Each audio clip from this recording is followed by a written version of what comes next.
সৃজনশীল প্রশ্ন ১ নাম্বার। তো ফার্স্টে আমরা ১ নাম্বার সৃজনশীলের যে উদ্দীপক আছে সেটা একটু দেখে নিই। টিনা তার বান্ধবীর বড় বোন নীলার বিয়েতে গ্রামের বাড়িতে বেড়াতে এসেছে। নীলার পিতা গ্রামের সম্পদশালী ব্যবসায়ী। তিনি বিদেশে সুতি বস্ত্র, সিল্ক, ওষুধ, মিহি চাল রপ্তানি করেন। গ্রামে অনেক কুটির শিল্প গড়ে উঠেছে। দরকারি অনেক জিনিস গ্রামেই তৈরি হয়। এমন একটি গ্রামের বিয়ের অনুষ্ঠানে এসে টিনা মুগ্ধ। বিয়ের দিন টিনা খুব সুন্দর করে সুতির শাড়ি, পায়ে আলতা, কপালে কুমকুম ও মাথায় ওড়না পরে সুন্দর করে চুলের খোঁপা বেঁধেছে। বিয়েবাড়িতে ভাত, মাছ, মাংস, সবজি, দধি ও ক্ষীর পরিবেশন করা হয়েছে। এখানে ক নম্বর প্রশ্নটা দেখো, আর্যরা সমাজকে কয়টি বর্ণে বিভক্ত করেছিল? ক নম্বর উত্তর, আর্য সমাজ মূলত 4টি বর্ণে বিভক্ত ছিল। আর্য সমাজ মূলত কয়টি বর্ণে বিভক্ত ছিল? 4টি বর্ণ। ব্রাহ্মণ, ক্ষত্রিয়, বৈশ্য, শূদ্র 4টি বর্ণে বিভক্ত ছিল। খ নাম্বার, আর্য সমাজের নারীদের অবস্থা কেমন ছিল?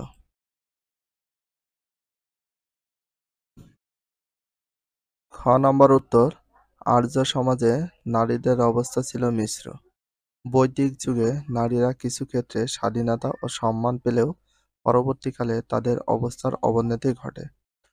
বৈদিক যুগে নারীরা শিক্ষা-দীক্ষা ও ধর্মীয় অনুশাসনে বা অনুষ্ঠানে পুরুষের পাশাপাশি অংশ নিতে পারত।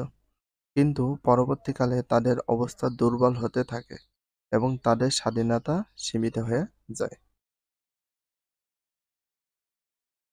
গ নাম্বার, উদ্দীপকে বর্ণিত খাদ্য, পোশাক, পরিচ্ছদের সাথে বাংলার কোন আমলের মিল খুঁজে পাওয়া যায়?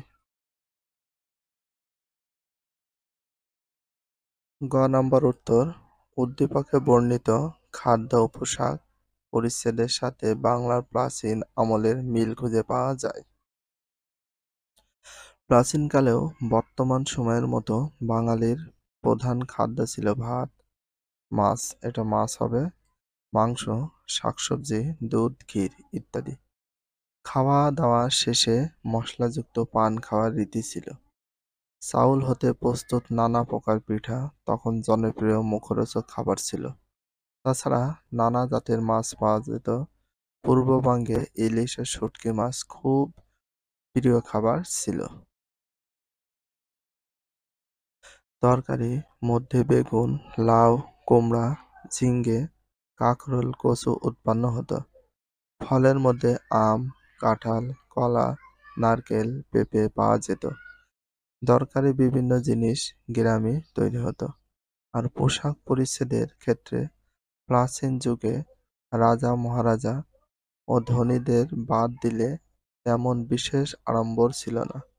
প্রাচীন বাংলার নারী পুরুষ উভয়েই অলংকার পরত। তারা কানে কুণ্ডল, গলায় হার, আঙুলে আংটি, হাতে বালা, পায়ে মল পরিধান করত। মেয়েদের সাজসজ্জায় আলতা, সিঁদুর ও কুমকুমের ব্যবহার প্রচলিত ছিল।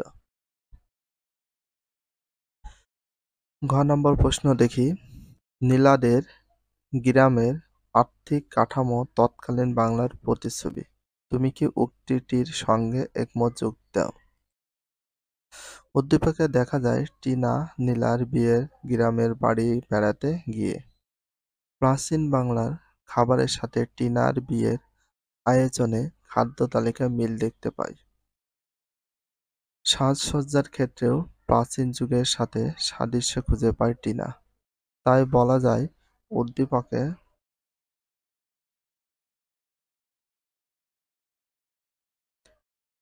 টিনা তার বান্ধবী নীলার গ্রামের বাড়িতে যায়, যা কিছু প্রত্যক্ষ করেছে সেগুলোর সাথে বাংলার প্রাচীন আমলের মিল খুঁজে পাওয়া যায়। নীলাদের গ্রামের আর্থিক কাঠামোর মাঝে প্রাচীন বাংলার প্রতিচ্ছবি ফুটে উঠেছে বলে আমি মনে করি। প্রাচীন কাল থেকেই বাংলা কৃষির জন্য সুখ্যাত ছিল।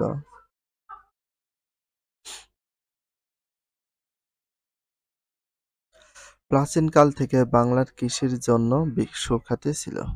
এ অঞ্চলে পাট, ইক্ষু, তুলা, নারকেল, সুপারি, এলাচ, লবঙ্গ ইত্যাদি উৎপন্ন হতো। এছাড়াও কুটির শিল্পের মধ্যে মাটির তৈরি কলস, ঘটি-বাটি, বাসনপত্র ইত্যাদি ছিল। আর লোহার তৈরি জিনিসপত্রের মধ্যে ছিল দা, কুড়াল, কোদাল ইত্যাদি। বস্ত্রশিল্পের জন্য বাংলা প্রাচীনকালে বিখ্যাত হয়ে উঠেছিল।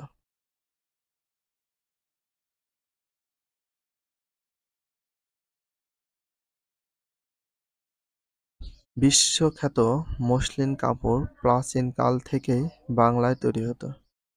আর কার্পাস, তুলা ও রেশমের তৈরি উন্নত মানের সূক্ষ্ম বস্ত্রের জন্য বঙ্গ প্রসিদ্ধ ছিল। বঙ্গে স্থল ও জলপথেই বাণিজ্যের আদান-প্রদান চলত। দেশের ভিতরে বাণিজ্য ছাড়াও সে সময় বাংলার বৈদেশিক বাণিজ্য বেশ উন্নত ছিল। তাছাড়াও প্রাচীন বাংলায় পূজা পার্বণ ও আমোদ প্রমোদের ব্যবস্থা ছিল। দুর্গার অর্চনা উপলক্ষে বরন্দ বিপুল উৎসব হতো। ভাদ্রের দ্বিতীয় আকাশপ্রদীপ, জন্মাষ্টমী, দশহরা, গঙ্গা স্নান ইত্যাদি অনুষ্ঠান হতো বঙ্গে। পরিশেষে বলা যায়, উদ্দীপকে উল্লেখিত গ্রামের আর্থিক কাঠামোর মাঝে প্রাচীন বাংলা চিত্র ফুটে উঠেছে। ২ নাম্বার, সৌরভ ব্যানার্জি, প্রদীপ বণিক দুই বন্ধু এবং একই শহরে বাস করে। সৌরভের বাবা কাপড়ের ব্যবসা করেন। বর্তমানে তিনি সুতি কাপড় ও সিল্ক শাড়ি বিদেশে রপ্তানি করছেন।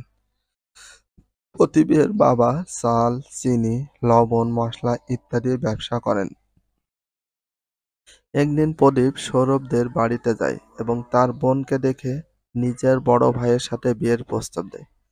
প্রদীপরা সৌরভের সমগোত্রীয় নয় বিধায় উক্ত প্রস্তাব বাতিল করে দেন সৌরভের মা-বাবা। ক নাম্বার, কখন থেকে বাংলায় মুদ্রা প্রচলন আরম্ভ হয়? কখন থেকে? ২ নাম্বার সৃজনশীল প্রশ্ন উত্তর ২ এর ক। সম্ভবত খ্রিস্টপূর্ব ৪ শতকে। কত শতক? ৪ শতকের পূর্বে বাংলায় মুদ্রার প্রচলন আরম্ভ হয়। খ নাম্বার, প্রাচীন বাংলার মানুষের অবস্থা কেমন ছিল? খ নাম্বার উত্তর, প্রাচীন বাংলার মানুষের অবস্থা মোটামুটি উন্নত ছিল। দেখো, প্রাচীন বাংলার সমাজ জীবন নানা ধরনের প্রথা বিদ্যমান ছিল। আর প্রাচীন বাংলার অর্থনৈতিক জীবনের মূল ভিত্তি ছিল কৃষি। এছাড়াও কুটির শিল্প গড়ে উঠেছিল বঙ্গে। আর প্রাচীন বাংলায় স্থাপত্য, ভাস্কর্য, চিত্রশিল্পে বহু নিদর্শন ছিল। তাছাড়াও তৎকালীন বাংলায় বিভিন্ন ধর্মীয় আচার অনুষ্ঠান পালন করা হতো।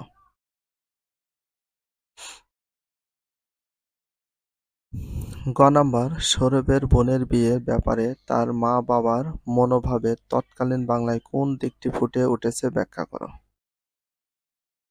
গ নাম্বার উত্তর, সৌরভের বোনের বিয়ের ব্যাপারে তার মা-বাবার মনোভাব তৎকালীন বাংলার জাতিভেদ প্রথা ফুটে উঠেছে। প্রাচীনকালে বাংলায় ব্রাহ্মণ, ক্ষত্রিয়, বৈশ্য, শূদ্র ৪ প্রকার বর্ণ ছিল।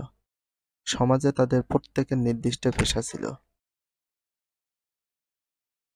অধ্যয়ন, অধ্যাপনা ও পূজা পার্বণ করা ছিল ব্রাহ্মণদের কাজ। ক্ষত্রিয়দের পেশা ছিল যুদ্ধ করা, আর ব্যবসা বাণিজ্য করা ছিল বৈশ্যদের কাজ। সবচেয়ে নিচু শ্রেণীর শূদ্ররা সাধারণত কৃষিকাজ, মাছ শিকার করত। তাদের এক জাতির সাথে অন্য জাতির বিবাহ হতো না। ব্রাহ্মণরা অন্যান্য কোনো জাতির সাথে মিশত না। উদ্দীপকে আমরা লক্ষ্য করি যে জাতিভেদ প্রথা অনুসারে প্রদীপরা সৌরভের সমকক্ষ নয় বিধায় বিবাহের প্রস্তাব বাতিল করে দেন। সৌরভের বাবা-মা এ বিষয়গুলোর মাঝে তৎকালীন বাংলার জাতিভেদ প্রথা ফুটে উঠেছে। ঘ নাম্বার, তুমি কি মনে করো প্রদীপের বড় ভাইয়ের বিয়ের ব্যাপারে যে বাধার সৃষ্টি হয়েছে তা তৎকালীন বাংলা সমাজের অগ্রগতির অন্তরায় যুক্তি দাও।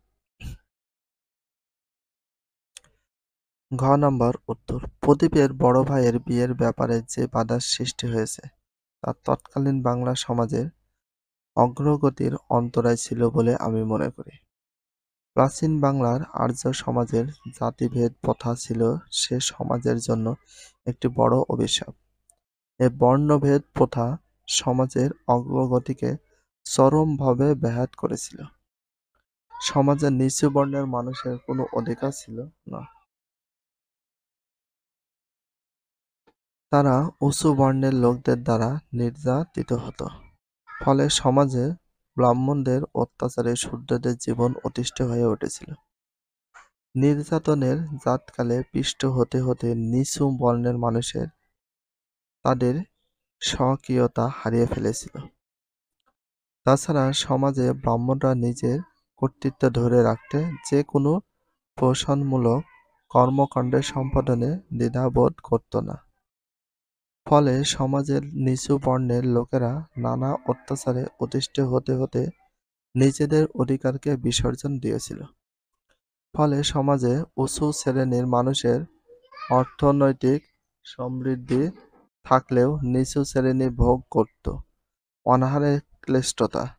ফলে সমাজের উন্নয়নের ধারা ব্যাপকভাবে ব্যাহত হয়। পরিশেষে বলা যায় যে প্রাচীন বাংলার আর্য সমাজ ছিল বড় মাছ ছোট মাছকে গিলে খাওয়ার মতো এক প্রহসনমূলক পুকুর, যা সেই সমাজের উন্নতির প্রধান অন্তরায় ছিল। ভিডিওটি এখানে শেষ করছি। যদি ভিডিওটি ভালো লাগে চ্যানেলে সাবস্ক্রাইব দিতে হলে ফলো করে দিও, তার সাথে একটা লাইক এবং একটা কমেন্ট করে দিও। নেক্সট ভিডিও পাওয়ার জন্য অবশ্যই বেল আইকনটা অল করে রাখো, যাতে নিউ ভিডিও আপলোডের সাথে সাথে সর্বপ্রথম তোমাদের কাছে নোটিফিকেশনটা পৌঁছে যায়। If you love this video please subscribe my channel, like comment share, hit the bell icon for getting next video. So everyone take care, love you, আল্লাহ হাফেজ, বাই বাই।